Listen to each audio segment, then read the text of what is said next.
The man called Mothak left the house. He felt dizzy and nauseous, but anger gave him the strength to keep going. He had not eaten in 5 days and knew this was the reason the Spartan had defeated him so easily. Give back the 10 drachmas. He had paid that to the doctor for the drugs that would nurse Elia back to strength. He wandered into an alley and leaned against a wall, trying to summon up the energy to return home. His legs started to give way, but he grabbed a jutting stone on the wall and hauled himself upright. Don't give in, he told himself. Drawing in a great breath, he started to walk. It took almost half an hour to reach the marketplace, where he purchased fruit and dried fish. He sat in the shade and ate, feeling strength soaking into his limbs. The Spartan was a fool if he expected him to come back. I will be no man's servant, not ever. He felt better for the food and pushed himself to his feet. The Spartan had shamed him, making him look weak and foolish. 3 miserable blows and he had fallen. That was hard to take for a man who had stood against Arcadians and Thessalians, Chalcidians and Spartans. No man had ever laid him low, but lack of food and rest had conspired to see him humbled. Still, now he had 34 drachmas and 3 obols, and with that he could buy food for 2 months. Surely in that time Elia would recover. Returning to the marketplace, he bought provisions and began the long walk home. Deep into the northern quarter, where the houses were built of sun-dried brick, the floors of hard-packed earth. The stench of sewage flowing in the streets had long since ceased to cause him concern, along with the rats that ran across his path. You've come down a long way, he told himself, not for the first time. Mothak. The name had sprung to his lips with an ease he found surprising. It was an old word from the grey dawn of time. Outcast, it is what you are, it is what you have become. He turned into the last alley beneath the wall and entered his tiny house. Elia was in the bedroom asleep, her face calm. He glanced in and then unwrapped the food, preparing a platter with pomegranates and sweet honey cakes. As he worked, he pictured her smile, remembering the first day he had seen her, during the dance to Hector. She had been wearing a white chiton, ankle length, her honey-colored hair held by an ivory comb. He had been smitten in that moment, unable to drag his eyes from her. 6 weeks later, they were wed. But then the Spartans had taken the Cadmea, and pro-Spartan councillors controlled the city. Her family had been arrested and sentenced to death for treason, their estates confiscated. Mothak himself had been named as a wanted man and had sought the refuge of anonymity in the poor quarter of the city. He had grown his beard thick and changed his name. With no money and no hope of employment, Mothak had planned to leave Thebes and join a mercenary company. But then Elia had fallen sick. The doctor diagnosed lung fever and bled her regularly, but it seemed only to make her grow weaker. He carried the platter into her room and laid it beside the bed. He touched her shoulder. She did not move. "Oh, blessed Hera, no," he whispered, turning her onto her back. Elia was dead. Mothak took her hand and sat with her until the sun set, then stood and left the house. He walked through the city until he reached the main square, his eyes unseeing, his thoughts random, unconnected. A man grabbed his arm. "What happened, my friend? We thought they had killed you." Mothak pulled clear of his grip. "Killed me? I wish they had. Leave me alone."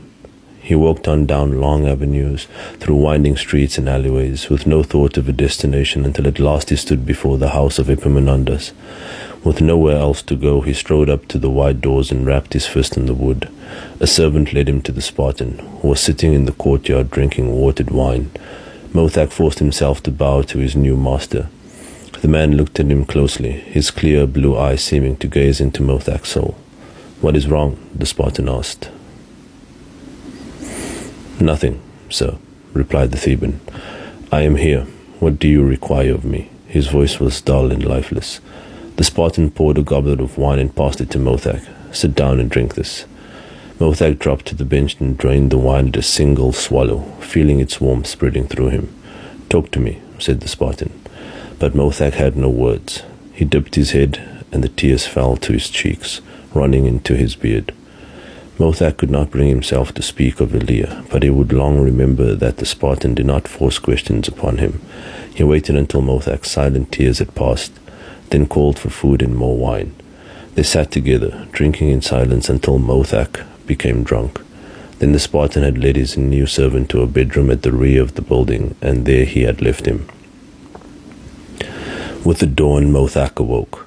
A new chiton of green linen was laid out in a chair. He rose, washed, and dressed, then sought out Parmenion.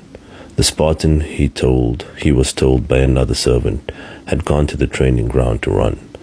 Mothak followed him there and sat by the grave of Hector, watching his new master lope effortlessly around the long circuit. The man moved well, thought Mothak, his feet scarcely seeming to make contact with the earth. For more than an hour Parmenion continued to run, until sweat bathed his body and his calf muscles burned with fatigue. Then he slowed and jogged to the grave, waving to Mothak and smiling broadly. "You slept well?" he asked. Mothak nodded. "It was a good bed, and there's nothing like wine for bringing a man sweet dreams." "Were they sweet?" asked Parmenion softly. "No. You are a fine runner. I never saw better." Parmenion smiled. "There will be a better man somewhere. There always is." He began to ease his way through more stretching exercises, pulling gently at the muscles of his calves by leaning forward against the stone of the grave. "Are you going to run again?" Mothak asked. "No." "Then why are you exercising?" "The muscles are tight from the run. If they are not stretched, they will cramp. Then I would not be able to run tomorrow." "I was pleased to see no assailants waiting this morning," he added, changing the subject. "They will be back," said Mothak. "They are people determined to see you dead." "I do not think I will ever be an easy man to kill," answered Parmenion, stretching out in the grass. "But that could be arrogant speaking." "You have not asked me who hired me to kill you," said Mothak. "Would you tell me?" "No. That is why I did not ask." "Also," added the red-bearded servant, turning his head away, "you had the good grace not to question my tears. For that I thank you. We all carry grief, my friend. Someone once told me that all the seas are but the tears of time, shed for the loss of loved ones. It may not be true, but I like the sentiment. I am glad you came back." Mothak smiled ruefully. "I'm not sure why I did. I had not intended to. The reason does not matter. Come, let's get back and enjoy breakfast." As they reached the last corner, Parmenion held out his arm, stopping Mothak. Leaning out, the Spartan peered down the street. Once more there were armed men at the front of the house, and Parmenion's lips thinned as an anger swept over him. But he crushed the rising fury and took a deep breath. "Go out to them," he told Mothak, "and explain that you have just seen me running at the training ground and that no one else was around. It will not be a lie, after all." The red-bearded Theban nodded and then ran out to the waiting men. Parmenion ducked down behind a low wall and waited as they pounded past him. Then he rose and walked to where Mothak waited. "Let us eat," said Parmenion. Epaminondas had left the house the night before, but had not yet returned. His servants were unable or unwilling to say where he had gone. So Parmenion and Mothak sat down to breakfast without waiting for the master of the house. "Should I not be with them?" asked Mothak as the servants brought food from the kitchens. "Not yet," answered Parmenion. "We should get to know one another. Have you ever been a servant?" "No," Mothak admitted. "And I have never had one." Mothak chuckled suddenly and shook his head. "What is amusing you?" asked Parmenion. The Theban shrugged. "I had servants once. I can probably instruct you in how to care for them." Parmenion smiled broadly. "I could do with instruction. I have very few belongings, so caring for my clothes will not strain you. My diet is Spartan. My needs are few, but I do need someone I can trust and someone I can talk to. So let us begin by giving you a better title. You will be my companion. How does that sound?" "I've been in your service only one day, and already I am promoted. I see the prospects are good with you. But will you allow me one more day before I join you? There is something I must finish." "Of course." Parmenion looked at him closely. "Is this business something I can help you with?" "No, I will settle it." The two men finished their breakfast, and Mothak left the house and walked back to the main square and onto the lane of the dead. He paid 12 drachmas to an elderly man and gave him directions to his home. "I will be there at sunset," he told the undertaker. "Make sure the mourners wail loudly." "They are the best," the man promised him. Mothak returned home and changed into an old chiton. It had once been red but had faded to the pink of a dawn sky. He waited for an hour before the women arrived. There were 3 of them, all dressed in mourning grey. He left them to prepare Elia, then strapped on his sword belt and dagger and strolled back to the square. Elia was gone. Nothing could bring her back now, but he hoped she would find happiness on the other side, reunited with her parents. But he would miss her and would never forget her. Some men, he knew, married several times when their wives died, but not Mothak. Never again, he decided, as he sat waiting for the night. When I travel to the other side, it will be to find Elia and to enjoy eternity beside her. The sun sank in splendor, and the stars illuminated the sky. Torches were lit and placed in brackets set on the walls. Lanterns were hung from ropes, and servants began to carry tables out into the square, ready for the diners. Mothak stood and faded back into the shadows, waiting patiently. The hours passed, and it was approaching midnight before the Spartan, Cletus, made his way to a table and sat down to eat.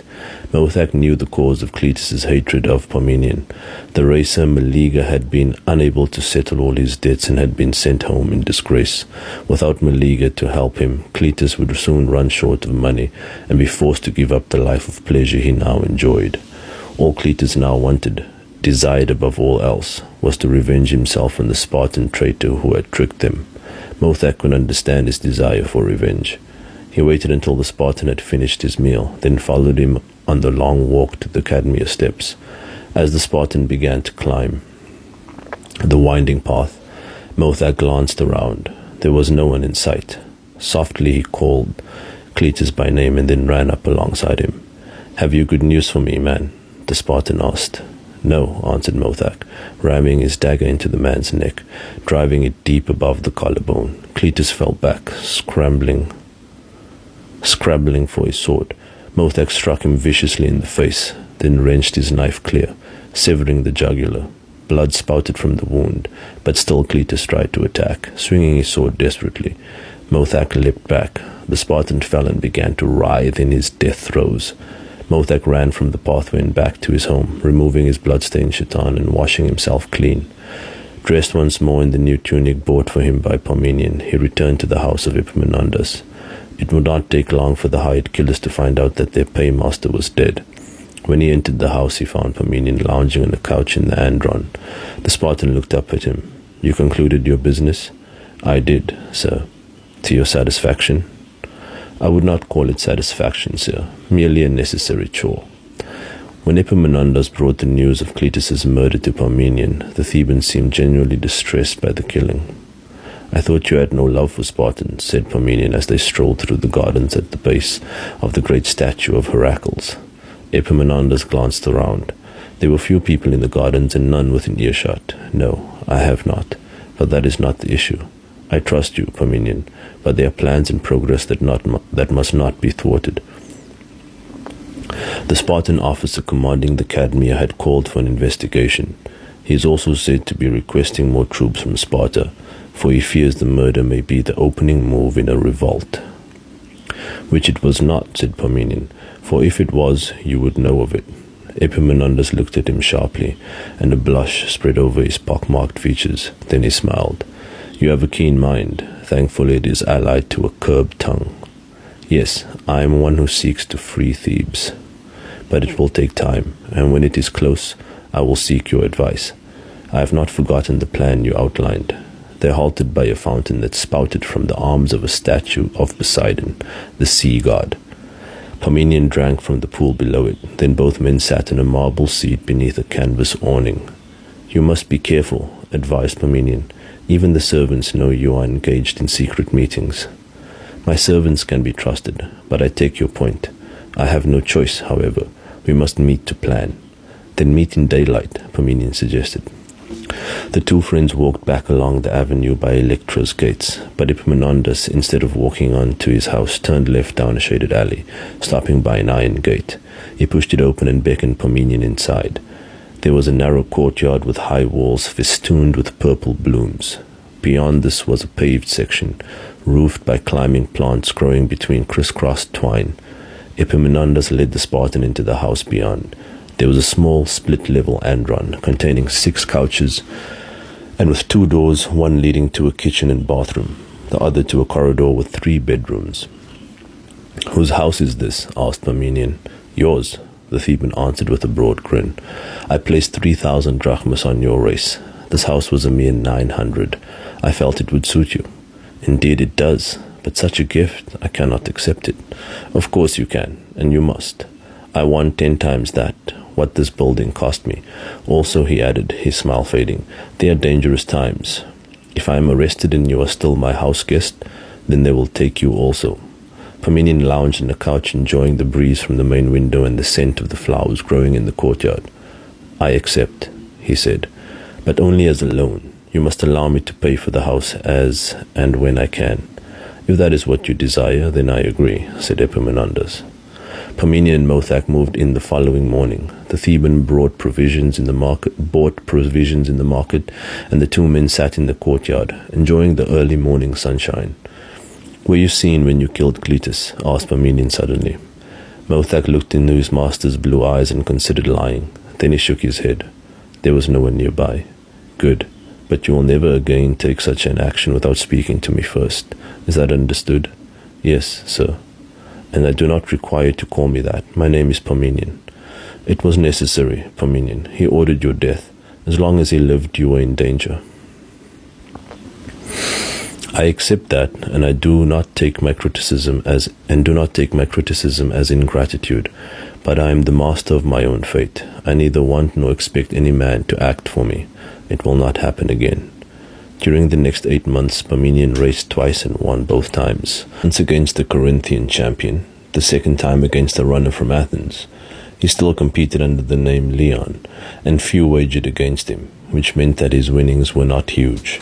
For his last race he had wagered 200 drachmas to win 50. That night, as usual after a tough race, Parmenion stretched his tired legs with a gentle midnight run on the moonlit race track. As well as easing his muscles, he found in this quiet time a sense of peace, almost contentment. His hatred of Sparta was no less powerful now, but it was controlled, held in chains. The day of his vengeance was coming closer, and he had no wish to hurry it. As he passed the grave of Hector, a shadow moved from the trees. Parmenion leapt back, his hand clawing for the dagger in the sheath by his side. "It is I, Parmenion," called Epaminondas. The Theban stepped back into the shadows of the trees. Parmenion walked to the grave and sat down on the marble seat. "What is wrong, my friend?" he whispered. "I am being followed again, though for now I have lost them. I know you come here after races, and I need your help. What can I do? It is only a matter of time before I am taken. I want you to prepare a strategy to retake the Cadmea. But also there are letters I need carried to friends in other Boeotian cities. You are Spartan. You can travel without scrutiny. You have business intersects across Boeotia. No one will think it strange if you travel to Thespia or Megara. Will you help? You know that I will. You must bring the letters here, wrapped in oilskin. You can leave them behind the seat, covered with stones. No one will see them. I run here almost every day. I will find them. You are a good friend, Parmenion. I will not forget this." Epaminondas faded back into the shadows and was gone. 11 times during the next 4 months, Parmenion rode across Boeotia, carrying letters to rebels in Tanagra, Platae, Thespia, and Heraclea. During this time he saw little of Epaminondas, but heard, through Mothak, of increasing unrest among Thebans. In late summer, 2 Spartan soldiers were stoned by a mob close to the marketplace and were rescued only when a contingent of armored warriors ran to their aid from the Cadmea. The crowd backed away as the soldiers arrived, but the mood was still ugly. Drawing their swords, the Spartans charged the mob, their blades slicing into those unfortunates at the front. Blind panic overtook the Thebans, and they scattered in terror. Parmenion at the marketplace to purchase new sandals, saw women and children trampled as the crowd fled. One young woman tripped and fell directly in front of the advancing Spartan line. Sprinting from the shop doorway, Parmenion hauled the woman to her feet and carried her back to the relative safety of the shop. 2 Spartan soldiers ran after him. "I am a Spartan," said Parmenion as their swords came up. Blood was dripping from the blades and battle lust shone in the eyes of the warriors, but Parmenion stood his ground, meeting their gaze.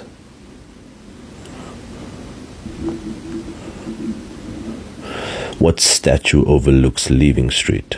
asked one of the soldiers, touching his blooded blade to Parmenion's chest. "The statue of Athena," he answered, pushing aside the sword. "Now ask me how many bricks there are in the cattle price palace." "You keep bad company," the soldier said. "Make sure you know where your loyalties lie." "I know where they lie, brother. Have no fear of that." The soldiers ran back to the street, and Parmenion turned to the woman.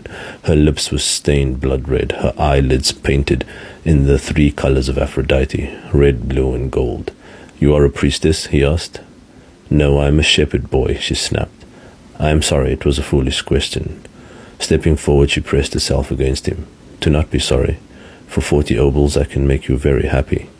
Her hand slid under his tunic, but he pushed her away and left the shop. Bodies lay in the street, but the troops had moved on. That night he thought again of the priestess, of her warm hand on his thigh. As the moon rose high over the city, he made his way to the temple, finally finding her in a small room on the 2nd floor. She smiled wearily when she saw him and was about to speak when his hand came up and gently touched her lips. "Say nothing," he said coldly. "I require your body, not your voice." As the months passed, he made many visits to the young priestess with the red hair, but his passions were soon spent, and usually he left feeling sad and ashamed. It seemed to him that sex with any woman was a betrayal of the love he had known with Doré. Yet he returned week after week to the redhead, whose name he never bothered to ask. His money dwindled as the odds in his races shortened, but at the start of his 3rd year in Thebes he won against a Thessalian named Coranus, the middle race victor of the Olympic Games, where he had narrowly beaten Leonidas of Sparta. The odds against Parmenion were 5-1, and he wagered all he had. The race was close, Parmenion finishing a mere arm's length in front of the Thessalian, and then only because his opponent stumbled in the powdery dust at the last bend. It was a lesson well learned. Never again would he wager everything on a single gamble. 2 days later came the news Parmenion had feared for almost 3 years. Mothak ran into the courtyard. Epaminondas has been arrested, along with Polysperchon. They have been taken to the Cadmea for torture.